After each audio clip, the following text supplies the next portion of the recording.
Alright, the next thing. Alright, a couple things that I want to make sure is covered when using the render in cloud. If you've followed along, you've done these trees the way that I've talked about in the video. You'll see that I have some very illustrated looking trees, and then if I go to fine, I get the more realistic looking trees, the RCPs. So if you're rendering and you go to the cloud with this on, where it's just illustrated, your trees won't show up at all. You actually have to go to find to get those trees to be rendered. If you want, I'll show you in Photoshop also how to paint in trees. So I'm going to go ahead and render this with the trees on. It'll give me a nice placeholder for trees when I paint them. So then you'd go to render in the cloud. The other thing you want to keep in mind is that you want to have this alpha turned on so you can have your own sky. Place that in and not use whatever their default is. And then just go for rendering at whatever image size. You'll want to get this pretty large, so you want to make sure that you do this with enough time for the cloud to render it. And then when you go into the gallery, it's important to note a couple other things.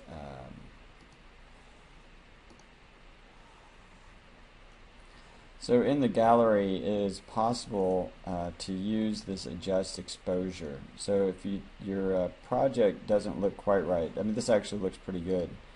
But especially if you do some interior shots and you start using artificial light, sometimes the settings aren't quite right. You can actually go in and change these settings, turn down saturation, turn it up to something really obnoxious. Do the same with the white point. Shadows, get them a lot darker and whatnot. And once you hit apply, it'll render it again with those settings. So you have a bit more control, kind of fine-tuning control in the cloud after you've already rendered it. Mine was fine, so I'm just going to download what it had before. Okay, so now let's go into Photoshop, and we'll talk about another level of post-processing that you all want to start to do with your renderings. And one thing I might do is these trees are kind of dumb. I want to just kind of take them out and maybe make a different type of tree to kind of illustrate the idea of trees, but not try to get it realistic. So I think the TAs have already talked about going to a site called Brush Easy, and I highly recommend it. At Brush Easy, you'll end up, if you've done more than like 2 or 3 downloads, you'll end up having to log in, but there's no cost involved. They'll just send you promotional emails. So you can start doing a search for, like, say, trees. I've done one for grasses. I've done another one for clouds. And get a kind of a palette of brushes that you like and download them. So if we're just doing grasses, I'll just download it, throw it on my desktop, and then I'll show you then where to use from there. So let's just pretend we've already done all of that. We found some good trees, some brushes, and that will be kind of, you'll just have to play around and get it to whatever aesthetically you like about it. So they'll come in some zip files, so just extract those and you'll end up getting this kind of a file, an ABR file, which is a brush library file. So from there, let's talk about where you put them. To find that location, the best thing that you can probably do is to open up Photoshop and turn on brushes, and then go to this load, I'm sorry, not there, where you get to load brushes. and see what file it's in your library under your name, and then kind of follow that path structure. So let's do that.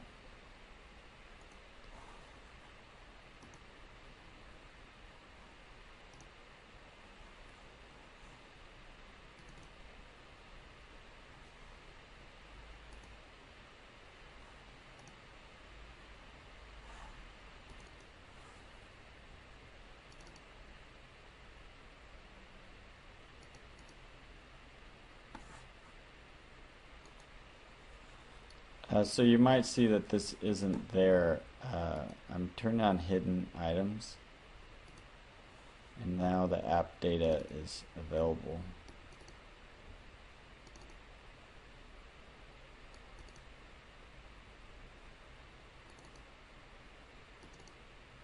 Okay, so I'm just going to throw my brushes in there. So this is my folder.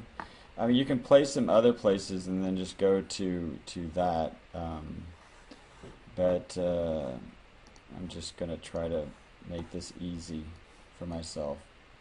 So start throwing these in.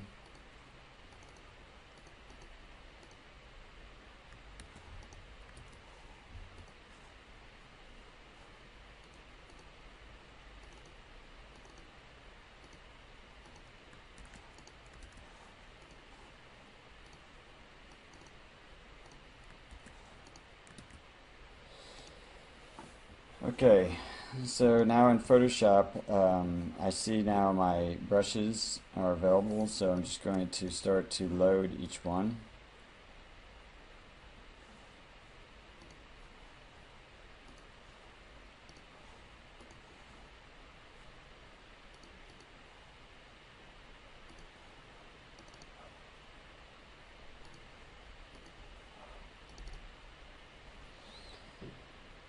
Okay, so now let's look at what we have available to us.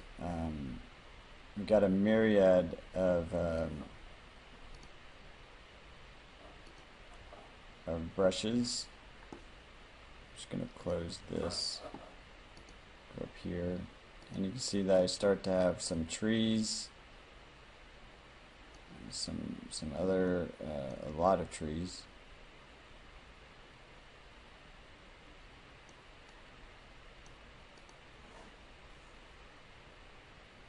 So I can just start to see what that would look like. I think for my trees, I'm just going to pick kind of a color from, and this is where you start to kind of develop a palette of colors. So I'm just going to use some of the colors I already have in the project.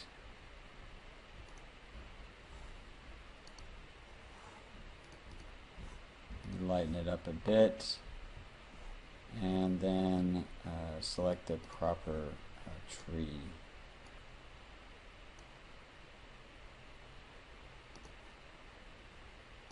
Something that looks like it might actually be from here. Something along those lines wouldn't be bad. Many of these look like they're from Africa, which I know I downloaded one that was an Africa brush. Maybe not the best move. Alright, let's use this one. Alright, so if you toggle your brackets, you'll go bigger and smaller. I would suggest that this is a great point to start a new layer. Always keep things on layers so you have complete control, and just go 100% because you can always kill this back a bit.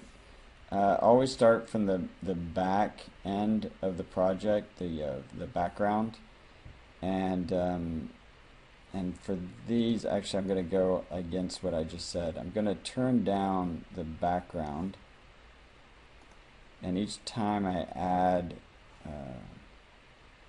maybe that's a little light. Maybe we'll go 50%. And then I'm going to grow this tree so it's moving closer, and I might do 2 clicks.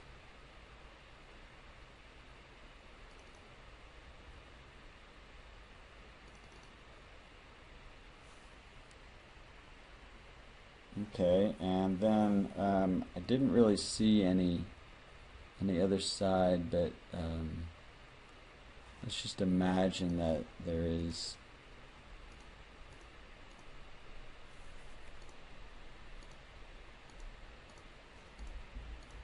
something right back there, so I'll just paint in a tree back there. Just see a hint of something.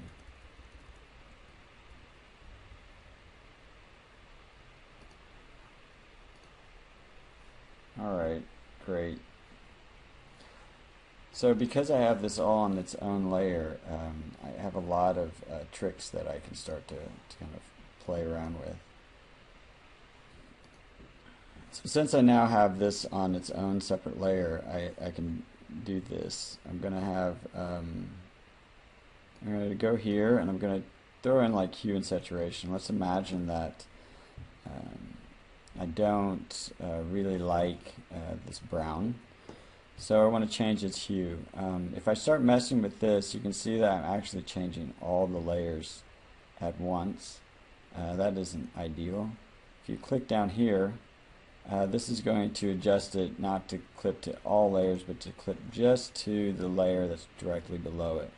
So now I can start to play with this and find and fine-tune it. So if I wanted to go kind of more into the green spectrum, I could do that, and maybe that's more ideal, is to go there, something around that lines. Or if I want to desaturate, get those to gray, or if I want to just them to kind of show up as pure white or pure black, I can do that really easily now. And I once I get it into Illustrator and I decide I need to change it, I don't have to go through the whole process of making the trees. I just kind of adjust this again. So let's just imagine that I want them to go a little bit green. So there it is. And the other thing that you can do is to start to get people involved into these projects. So I'm just going to do a quick search.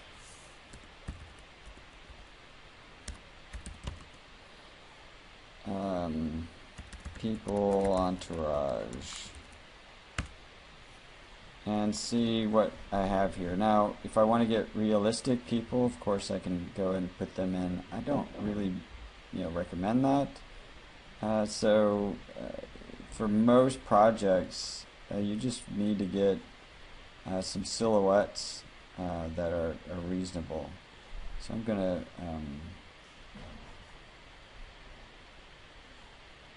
I don't know, let's imagine that this this set of people is just about right. It may not be quite the resolution I'm looking for, but I'm going to download this image. I actually found a different image I'm going to download, so I'm going to save this as.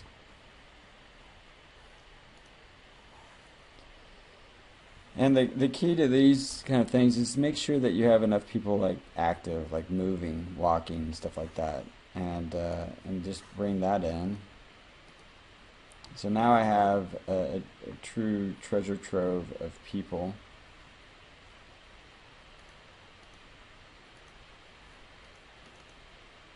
That I can start to select from.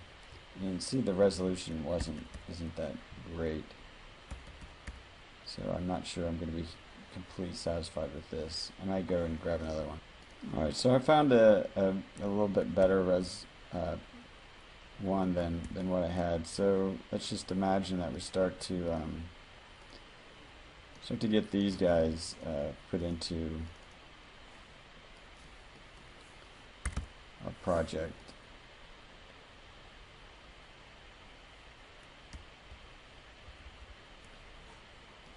Let me see if I can't fool it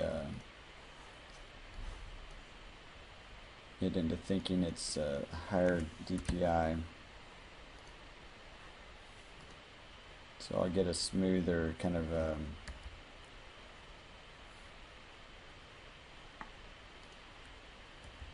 silhouette.